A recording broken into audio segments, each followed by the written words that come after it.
బంగాళాఖాతంలో ఏర్పడిన వాయుగుండం రాష్ట్రాన్ని అతలాకుతలం చేస్తూ ఉండగా ఏపీలో మళ్లీ వర్షాలు పడే ఛాన్స్ ఉందని వాతావరణ కేంద్రం హెచ్చరికలు జారీ చేసింది. సెప్టెంబర్ 5 నాటికి బంగాళాఖాతంలో మరో అల్పపీడనం ఏర్పడే అవకాశం ఉందని తెలిపింది వాతావరణ శాఖ. కోస్తా ఆంధ్ర తీరాన్ని ఆనుకొని ఏర్పడబోతున్న ఈ అల్పపీడనం ప్రభావంతో ఏపీలో మళ్లీ వర్షాలు కురిసే ఛాన్స్ ఉన్నట్లుగా అంచనా వేస్తోంది. రాజస్థాన్లోని జైసల్మేర్ నుంచి విదర్భ, తెలంగాణ మీదుగా మచిలీపట్నం వరకు రుతుపవన ద్రోణి ప్రభావం ఉండే అవకాశాలు కనిపిస్తున్నాయి.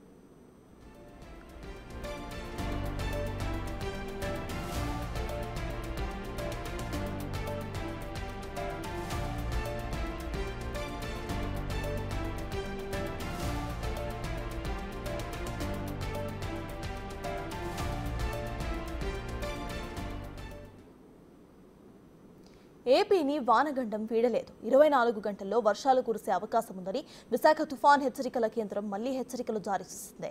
ఈ నెల 5 వరకు జనం చాలా అప్రమత్తంగా ఉండాలంటున్న వాతావరణ శాఖ కేంద్ర అధికారి శ్రీనివాస్తో మరింత సమాచారాన్ని మా ప్రతినిధి నాయుడు అందిస్తారు.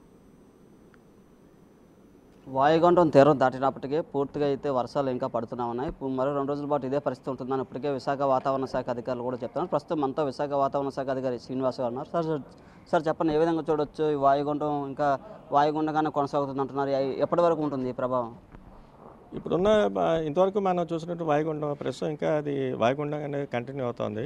అది ప్రస్తుతం ఇప్పుడు విదర్భ, ఈస్ట్ విదర్భ కానీ లేకపోతే తెలంగాణకి దగ్గరలో కానీ ఉన్నటువంటి రామగుండంకి అయితే నార్త్ ఈస్ట్ డైరెక్షన్లో అయితే 130 కిలోమీటర్స్ దూరంలో ఉంది. అలాగే నెక్స్ట్ మహారాష్ట్రలో ఉన్నట్టు వార్ధాకి అయితే అరౌండ్ 140-190 కిలోమీటర్స్ దూరంలో ఇది కేంద్రీకృతమై ఉంది. ఇప్పుడు ఇది గ్రాడ్యువల్గా ఇది నార్త్ వెస్ట్ డైరెక్షన్లో వెళ్తూ క్రమేపీ బలహీనపడే ఛాన్స్ ఉంది. అలాగే దీని ప్రభావం మన రాష్ట్రం మీద అయితే కొంచెం ఇప్పుడు స్వల్పంగానే ఉండే అవకాశం ఉంది. మన ఉత్తరాంధ్ర వరకు చూసుకుంటే అక్కడక్కడ ఒక మోస్తరు వర్షాలు, అలాగే దక్షిణ కోస్తా వరకు పలు ప్రాంతాల్లో మోస్తరు వర్షాలు వచ్చే ఛాన్సెస్ అయితే ఉన్నాయి. భారీ వర్ష సూచన అయితే ప్రస్తుతానికి అయితే మనం ఇవ్వట్లేదు. అలాగే ఈదురుగాల ప్రభావం కూడా ఇంకా కంటిన్యూ అవుతుంది. అలాగే నెక్స్ట్ ఈ మత్స్యకాలను ఈ రోజు కూడా వేటకు వెళ్ళొద్దని చెప్తున్నాం. అది అయితే ఇప్పుడు ఈ రోజు వరకు అయితే ఏం లేవు, ఎటువంటి అలర్ట్స్ మనం ఇష్యూ చేయలేదు. వర్షపాతం ఎంత నమోదైంది? ఏ జిల్లాల ప్రభావం? ఇప్పుడు ఆల్మోస్ట్ అన్ని జిల్లాల్లోనూ కూడా మోర్ దాన్ నార్మల్, అంటే మనకి ఆగస్టు వరకు రావాల్సిన దానికన్నా కూడా మోర్ దాన్ నార్మల్, అంటే సాధారణ వర్షపాతం కన్నా ఎక్కువగానే ఆల్మోస్ట్ అన్ని ప్రాంతాల్లోనూ రికార్డ్ అయినట్టు తెలుస్తుంది. మరో రాబోయే రోజుల్లో మళ్ళీ అల్పపీడనం రాబోతుందని చెప్పి ఇప్పటికే చెప్తున్నారు. ఏం చెప్పి అది ప్రస్తుతం ఇట్ ఈస్ అండర్ అబ్జర్వేషన్. అది 1 or 2 డేస్లో కన్ఫర్మ్డ్గా చెప్తాను. అంటే ఇది ఇతర వైపు వెళ్ళిపోయిందని చెప్తున్నారు. ఏ విధంగా ఉండబోతుంది సార్ అటు? అది ఇంకా ఫర్దర్గా గ్రాడ్యువల్గా వీకెన్ అవుతుంది. అంటే మన ఉత్తరాంధ్ర ప్రాంతాల్లో ఏ విధంగా ఉంటుంది సార్ క్లైమేట్? అంటే గత 3 రోజులుగా చూసుకుంటే పూర్తిగా ఎండలు కూడా కాస్తున్న పరిస్థితి.